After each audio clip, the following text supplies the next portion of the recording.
मंचस्थ विद्वज्जन, सभागार में स्थित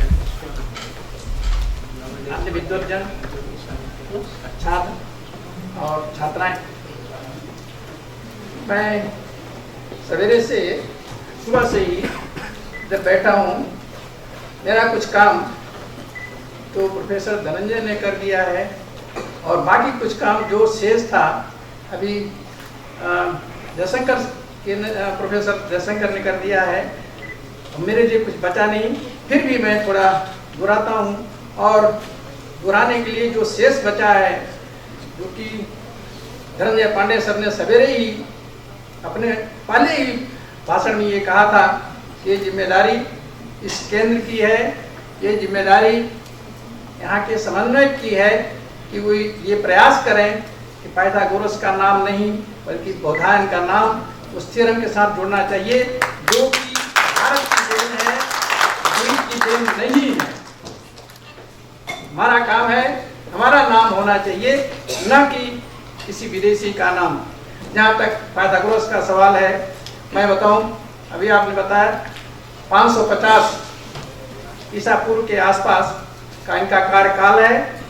ये ग्रीक के एक महान संत थे, ऐसा नहीं है, हम इनको किसी भी तरह से कमतर नहीं आंक सकते हैं।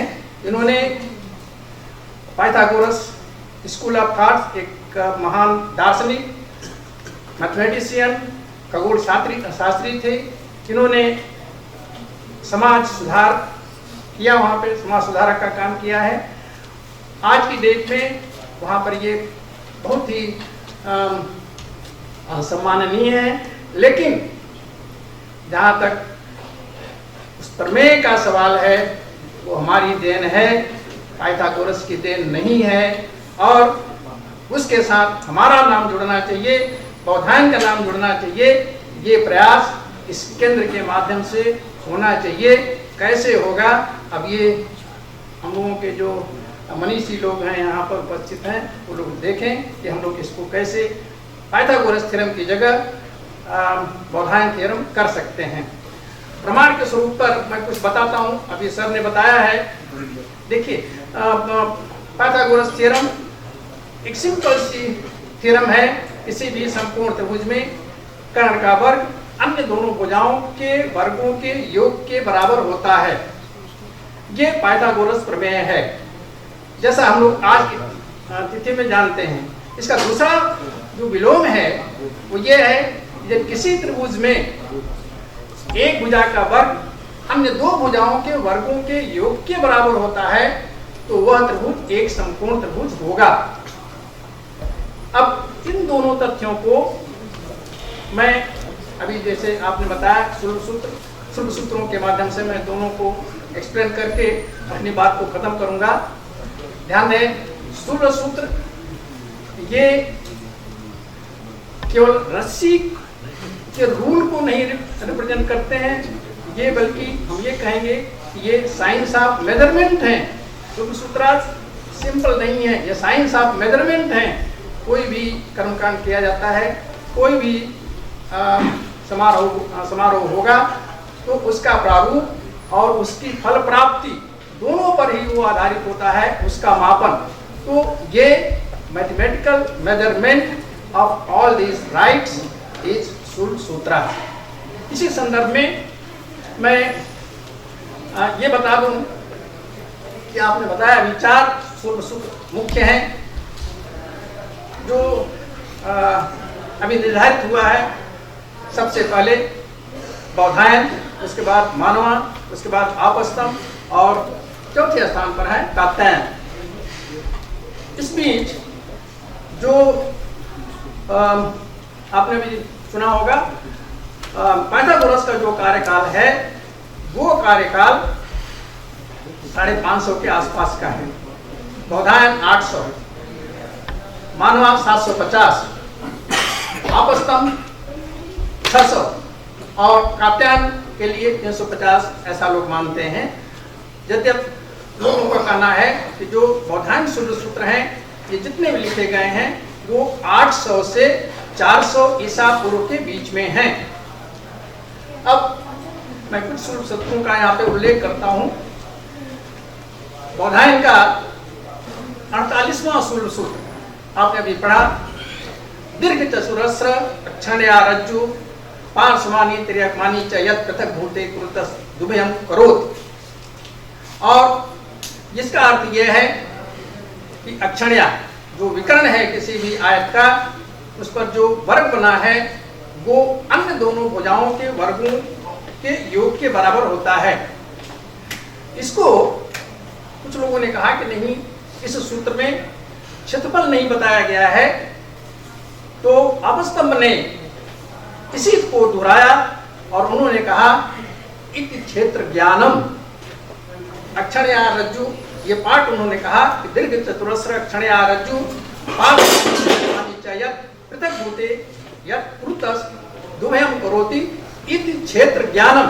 तो यहाँ पर किसी भी तरह का संदेह नहीं है कि जो ये सूत्र है 48वां 48 सूत्र, वो ये नहीं दर्शाता है कि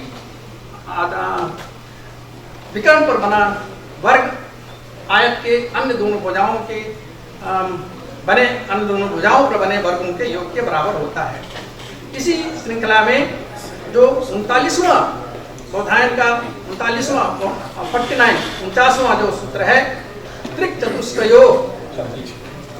चतुष्टयो द्वादश पंचिकयो पंचदशिक सप्तिकयो पंचदशिक अष्टिकयो चतुर्विंशिक सप्तिकयो, ये जो सूत्र है ये दर्शाता है 3-4। तीसरा नहीं उन्होंने बताया, ट्रिपलेट्स का 3-4, फिर 12-5, फिर 15-8, फिर 24-7।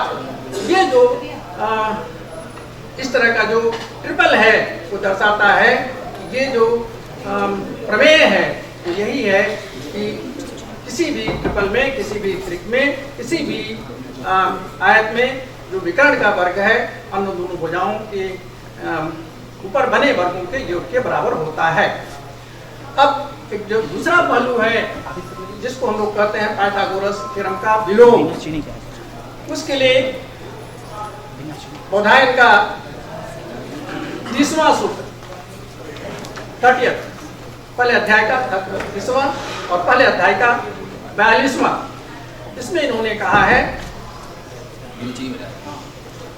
प्रमाणम द्विगुणम कृत्वा रज्जुपासम मध्ये लक्षणम करोति।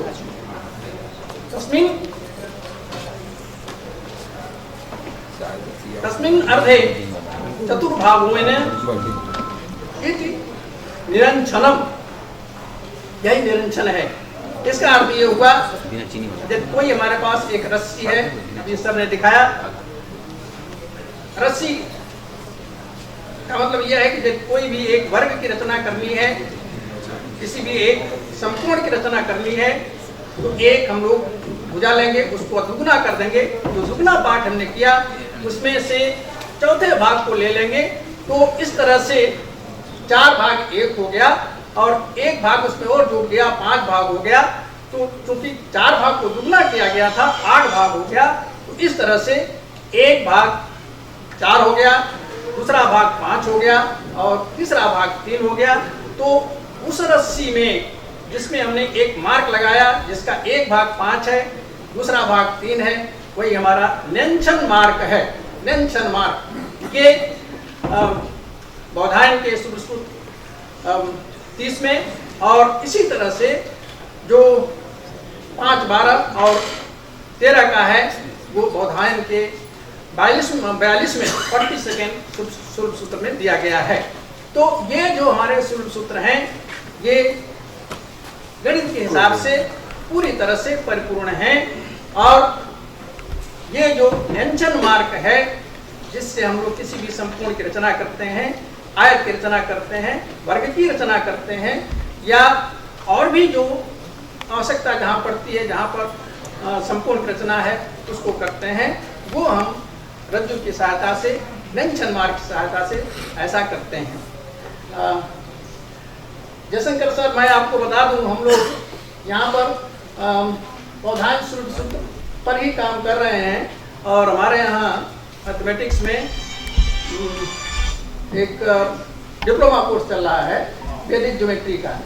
तो उस वैदिक ज्योमेट्री में हम लोग बौधायन ट्रिपल्स पर ही काम कर रहे हैं और हमने बौधायन ट्रिपल्स पर जो ऑपरेशंस हैं एडिशन और सब्ट्रैक्शन, उसके आधार पर कुछ काम किया हुआ है, उसको संकलित किया हुआ है और वो बहुत शीघ्र ही एक बुक के रूप में आएगा इसके द्वारा। और मैं यहीं पर अपनी बात को समाप्त करता हूँ और इस अनुरोध के साथ, इस आह्वान के साथ कि पाइथागोरस प्रमेय नहीं, इसको बौधायन प्रमेय होना चाहिए और यह संदेश पूरे देश में जाना चाहिए इस केंद्र के माध्यम से। मैं अपने वाणी विराम देता हूँ। धन्यवाद।